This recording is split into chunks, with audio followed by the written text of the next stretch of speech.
So the rest of the morning, we're going to be talking more about more technical stuff, about getting us towards open science and some of the computing things that are important. So before we get into the technical stuff, I just wanted to give a quick overview of like what the idea is that we're trying to do and some of the key concepts. And all the slides and stuff are going to be on our website, so it'll have the links in it. So first, I mean, the whole reason why we're doing computing and using technology in the first place is because we're trying to like maximize our efficiency. We don't want to spend like, our entire graduate career like calculating by hand how to do one statistic, right? We don't want to be drawing out, like people used to have to actually use rulers to draw out their figures for papers. That was actually not that long ago. And also we want to minimize the errors. You can imagine how many errors come from that sorts of practice. So how can we get our work done as quickly as possible? And how can we minimize the number of errors and bugs in our data analysis? And of course, we all know this is super important right now because in some really high-profile imaging packages, there's been a few bugs that have been identified that affected many papers. And I think we're all sort of terrified, frankly. So this is a really nice paper that outlines this idea about scientific programming and kind of the core principles or guidelines.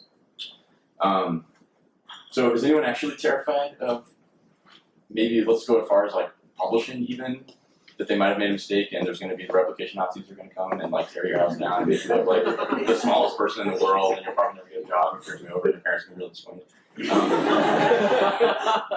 Yeah, we all share that sort of anxiety a little bit. But luckily nothing we do is that important, right? Unlike in economics. So here's a paper, I'm sure most of you guys know about this example, but by Reinhardt and Rogoff. It's been cited, this paper's been cited several thousand times, or book's been cited probably 5,000 to 10,000 of times. It was basically the argument for why like austerity will help growth, essentially, which everybody in the economic downturn, a lot of countries started adopting that practice. That's amazing, right? You have some idea, it gets implemented, and it starts affecting stuff and world economies and people's lives, and that's pretty much the entire world, right? Well, here's the paper you don't want to have come out, which is we replicate Reinhardt, this is just another abstract. We replicate Reinhardt and Rogoff and find that coding errors, selective exclusion of available data, so they weren't doing open sharing, unconventional weighting of summary statistics led to serious errors. And basically that their finding was essentially wrong. And actually maybe austerity wasn't such a good thing. So all the countries in the EU and elsewhere, sorry, we made an Excel coding error. Our formula was wrong. So I think this really highlights like the importance of like why we don't want to just do things manually, and why we don't want to rely on like Excel and other things. We want to actually have a record and try to make things as accurate as possible and have multiple people checking our work and have our data available and all our methods available. So when there is a bug, it comes out immediately and it can be fixed before it really impacts people's lives or the entire world. So there's many people who are working on this. I really like this paper by Chris Gorlewski and Russ Poldrack. It's in PLOS Biology, and they kind of articulate a really nice, in a coherent way with the key parts of what an open science is. And there's basically 3 pillars in their view. So one is open data sharing, another one is open code, and then the other one is open publishing, so everyone can access the data or the work. And all of this, I think, is trying to help us get towards reproducible workflows.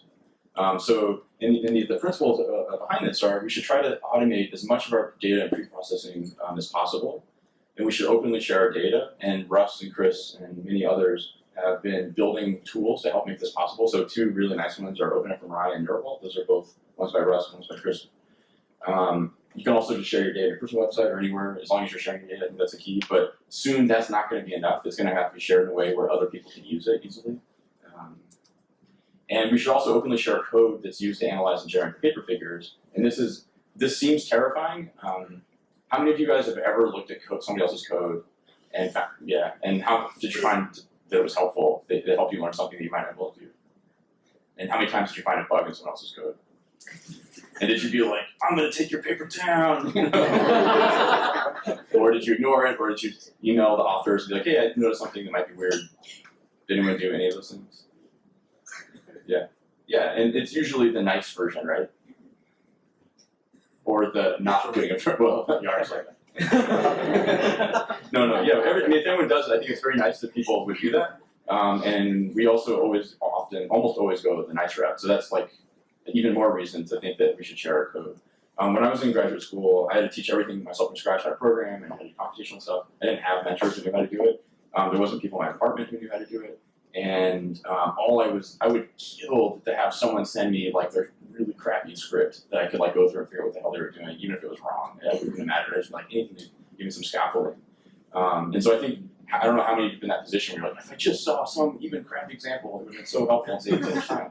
And then now my graduate students, they have picked up basically what I learned in a decade in like 6 months. And it's, for many reasons, they're very bright, brighter than me. But also because there's so much information available and so much scaffolding, they can pick it up and actually get things faster. So I think it actually just accelerates stuff, which is great. We should also have consistent processing environments. This is stuff that Yark has really pioneered with Debian, and now containers have been kind of like Silicon Valley and exploded. So anyway, yesterday we talked about GitHub. Today, right next, we're going to talk a little bit about Jupyter and containers. And then hopefully we'll talk about different ways we're going to grab data from some of these open sharing, or open data repositories. And the kind of, I think the logical, extreme of where this is going is that everything is going to be done in the cloud. Like, it's insane that you need to like mail order 50 terabytes of hard drives from the HCP data if you want to work on it. It takes like a month to get, and everybody has to like have crazy amounts of money into their computing resources to store it. Why don't we just keep all the data in the cloud? And you're like, well, it's because no one can analyze the data. You have to have it on your local computer. But if you had all your analysis pipelines and tools in the cloud, then we'd never actually have to download it, and we can just do it all remotely. And we don't have to have hundreds of thousands of dollars of infrastructure replicated at every single university. So I think in the future, this is where it's going in this Open URL project, which basically is the follow-up if you build on top of these tools, is an example where this is going. So they have a standardized data format for their fMRI data. They've written a bunch of tools and plugins for other people's tools, like SPM and FSL and all the fun things we like. And then you can basically articulate a processing pipeline, and it's deployed on their cloud. So you don't actually have to even collect data, pay for it, running the stuff. It's all kind of publicly available, which is, I think, really exciting. So there's a couple principles. These are kind of just quick things, and then through the week we can have discussions about them, so maybe more informally.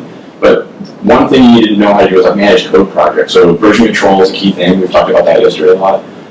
Documentation is another one. And then testing is probably, for me, has been one of the most important things to help me improve as a programmer. And then also, I think it's really helpful to have, you can document like what your functions do ins and outs, but having an example of how you use it and apply it to a real world problem, I think makes me much more likely to use somebody's code and adopt it. And also it's another level of test to make sure your code's working all the way through and it's not crashing. Among the many cool things that Yark showed us with GitHub yesterday, and is these idea of webhooks that integrate with the GitHub platform. And so webhooks they're basically callbacks that are triggered by an event, and the events that I personally use are like when you commit or if someone submits a pull request, then on GitHub in the cloud, it just triggers a whole bunch of stuff that happens automatically, so I don't need to test everybody's code. And one of the things we do is testing, running a suite of tests. So we do this, there's a couple of these different continuous integration platforms, and the one that I'm using is called Travis CI. So every time we commit a code and it gets pushed to GitHub or someone submits a pull request, it runs our whole testing pipeline, both Python 2 and Python 3 automatically. And then we know right away if there's a problem and we need to fix it, and we can check where it happened. So you can imagine when your code starts getting bigger that this is really, really helpful, especially if you have multiple contributors. Another thing is that Yark mentioned is that there's other things like they can track your code coverage, so how much of your code are your tests covering. For me, I'm sort of ashamed, but I'll show you anyway.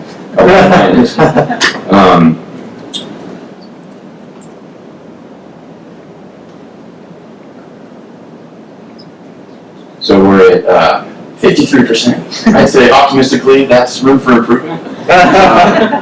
Anyway, but you can write a few tests and that's still something better than nothing, and it's kind of a continuous thing that you get better and better at. But you don't have to, if you can't write 100% test coverage, that's not the end of the world. Even just a little bit, I think, can be really helpful.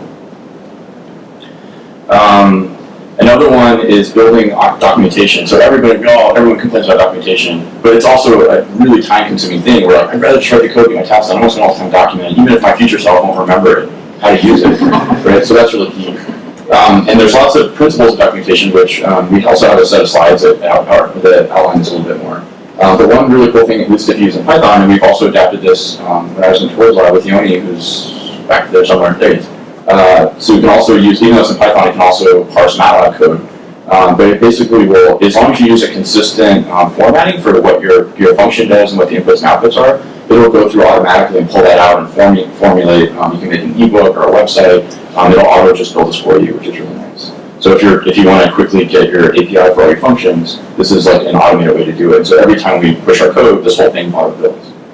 And another one that's really cool is this one I'm using. It's a plugin for Sphinx developed by the people who made Scikit-Learn called Sphinx Gallery. And what it does is you outline some markdown for what your code is, and then it will auto-run it. And so for me, I download the data, it runs the analysis, and then it makes the plots, and it generates like Jupyter notebooks for you to download on the website. And it's like one other level of test. And all this happens every time we push our code, which makes it really easy and also really clear when things don't work. So I have examples of all of our stuff for this. I can show you a picture of what this looks like. So this is one that was just generated from Markdown. And it makes this website, so it has a tutorial. It runs the analysis, says how long it took on their slow server. You can download the notebook if you want to play with it on your own computer. Okay, and then another really key concept is managing data projects. And this is really about having a consistent structure that's kind of thought out that accommodates many different types of data. So you should have a consistent structure for your data for subjects. Maybe you have multiple types of data, so it might be fMRI and behavioral or psychophys or face videos. Maybe a folder for your paradigm, metadata about the subjects and what happened. And then I personally have converged, and I think Matt and Jeremy and others have also similarly through experience converged on the same concept, where your data folders and your project folders are actually separate. In your project folders, the data shouldn't really change that much once you've changed it. And as Yarek mentioned with Data Lab, you can track the version control if there's something with data. But in project folders, you don't want to have as much structure because people are doing different types of analysis all the time. And as long as people can find the code and understand how to do it, that's fine. But you shouldn't restrict people when they're doing the fun part about how to think about it. So we keep a separate project folder. But the key thing is consistency, and so naming schemes. I don't know how many have started programming, and you're like, oh, I have to rename all my subjects because my RAs didn't do it, so I can't actually have a script that loads it easily. Having metadata. And I think an excellent example of how to do this and what the strengths of it are is this bid standard that was developed by Chris and Russ and a bunch of others. So it's the brain imaging data structure. And this is basically, it's like essentially a file structure and a type of format with some metadata in the JSON format. And if you have that and it's consistent, then you can use all these different software automatically and upload it with the push of a button to open fMRI. They also have really cool things like a bids validator to make sure your data is in the right format. So you can imagine all these things that can be tested, not just for your software, but also for your data. And then this was a nice blog post by someone at Malta University. Which is basically outlining different ways and how to think about organizing your data structure. Okay, and then principles of coding, these will hopefully be really obvious to most of you. Don't repeat yourself, simplicity, and optimization. So don't repeat yourself. I'm ashamed to admit I still do this. I will say do something and I just want to get it done really quickly, so I'll just cut and paste really quick. You shouldn't do that, even if it seems fast enough in the short run. Ultimately, in the long run, when I have to go and change all those things when I realize there's a bug, and then I forgot I missed one of them, and I have to go back, and now what only took like 30 seconds to cut and paste, now I spent an entire day debugging to get the final project. So if you just started ahead of time, maybe it took you 10 minutes or 20 minutes instead, it's going to be way faster to make changes really quickly, and also minimize bugs. Don't reinvent the wheel. Whenever possible, try to use other people's packages. I think this is really important. And I personally have a strong preference for ones that have tests. If they don't, I'm less likely to trust it, even if the code is perfectly good. Something about tests just makes me feel safer. And also, tests are a nice way on other people's code to figure out how to use their package, because you have to see how they use it to run the test. So that's also how I learn how to use people's packages really quickly if they don't have good documentation. Simplicity, this is the art of maximizing the amount of work not done. I'm just going to read Jeremy's mind. So always keep in mind the reason you're writing the code. Try to solve that problem only with as little work as possible. And don't try to solve every conceivable problem. Things that might be vaguely related to your problem, they're just going to take you down a rabbit hole, and you might get some edge case that isn't actually that useful.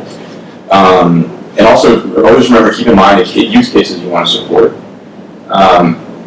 And try to detect issues as early in the code as possible. And ideally, sometimes like I've had things run on the cluster for like 2 weeks, and I realized that, oh, my randomization thing wasn't right, and all my like resampling things are all sort of the same thing over and over again. My results are wrong, and I just lost several weeks. That sucks. It's better if you figure that out really, really quickly and throw an error if something unexpected happens. Optimization, this is one of our favorite things in our lab, for the opposite reason that most of you guys are thinking. So we have this mantra, premature optimization is the root of all evil. So you can imagine spending several weeks on trying to make your like matrix operations go really, really fast, only to realize you didn't actually have to do that in the first place. That's happened more than once. Profiling your code can be really key. So there's different ones in MATLAB and Python, and this can figure out where things, if you're spending a lot of memory or spending a lot of time, also places where you can stand to speed things up. Always start with the easy stuff, of course. One thing that we do a lot, or try to do a lot, is find ways where I don't actually have to know a lot about computers, other than if I started this process on 2 separate computers, like 2 laptops, it's going to go twice as fast. You can also just make that really easy by through what's called parallelization. Vectorizing, if you were good at math, like Jeremy, I think you could probably do that better than me. That's basically all I got, but that's basically just like kind of whet your appetite, and also to kind of facilitate discussions about how do you guys, what's your workflow like, what types of project management stuff you guys do in your labs. These types of things I think are really fun discussions to have, and everybody has something they do in the lab that's really efficient and helpful.